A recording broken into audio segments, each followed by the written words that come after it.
लेकिन एक रियलिटी है कि पिछले 30-40 साल से उन्हीं की हुकूमत रही है। तो ज़्यादातर जो जैसे 1987 की चोरी उनके टाइम में हुई है, किलिंग्स, हैंगिंग्स, जो फांसियाँ सब उनके टाइम में हुई हैं।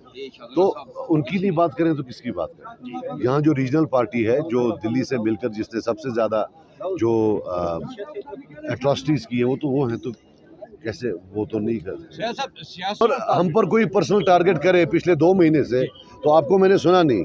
आज किसी पर पर्सनल हुआ तो आपको दर्द होने लगी, ये भी तो सही नहीं ना है। अगर हमारा पर्सनल है, अगर किसी और का पर्सनल मामला होता है तो क्या हमारा पर्सनल नहीं है?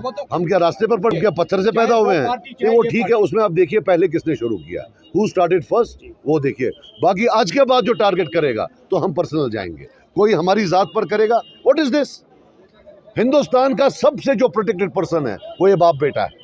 प्राइम मिनिस्टर के बाद 100 आदमी इनको प्रोटेक्ट करते हैं। जो इनके बयानात हैं वो इस किस्म के हैं कि जो पहाड़ पर मेरा वर्कर है उसको सिक्योरिटी थ्रेट बनता है। ये वाइट कॉलर किलर्स हैं, दे स्पीक टू किल। ये बोलते हैं इसलिए हैं कि बंदे को मारे कोई। इन कातलों का नहीं बोलूं तो किसका बोलूं? आप मुझे बताओ।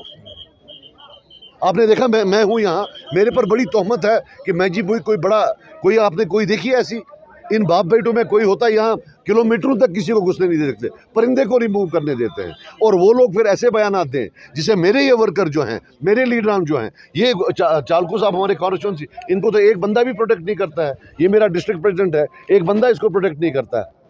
वहाँ तो हल्का प्रेसिडेंट को भी सिक्योरिटी दे रखी है।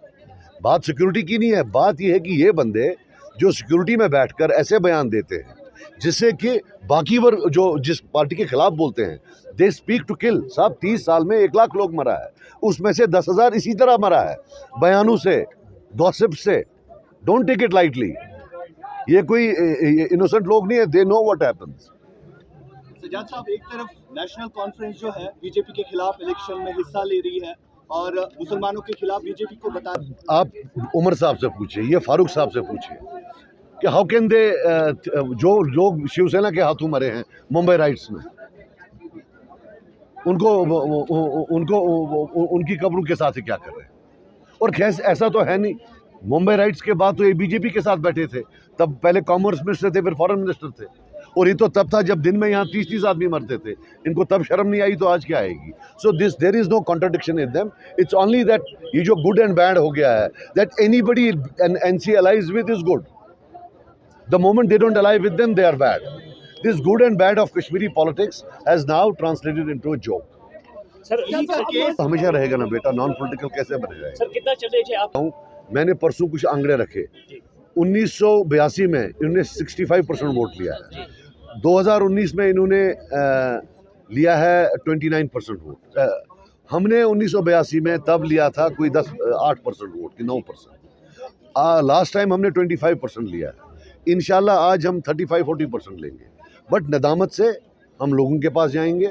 We will not show any over confidence. It is the people of north Kashmir who have to vote for us. उनके सामने बिल्कुल झुका हुआ है नदामत से। सर इससे पहले बाइकआउट होता है ओवरऑल इलेक्शन में, बाहर आए। ये तो काफ़ी बाइकआउट के ही प्रोडक्ट है, काफ़ी लोग जो हैं बाइकआउट के प्रोडक्ट हैं।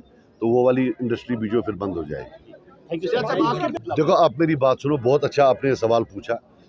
बिल्कुल सच है, दिल्ली के चीफ मिनिस्टर बंद हैं, लेकिन इफ फारूक साहब is outside jail, it is at the pleasure of BJP government. Now time has come to explain for both BJP and doctor Farooq Abdullah कि मामला क्या है। Then there is another case जहां शायद FIR भी हुआ है, that is the JK bank case जिसमें बेटा इन्वॉल्व है।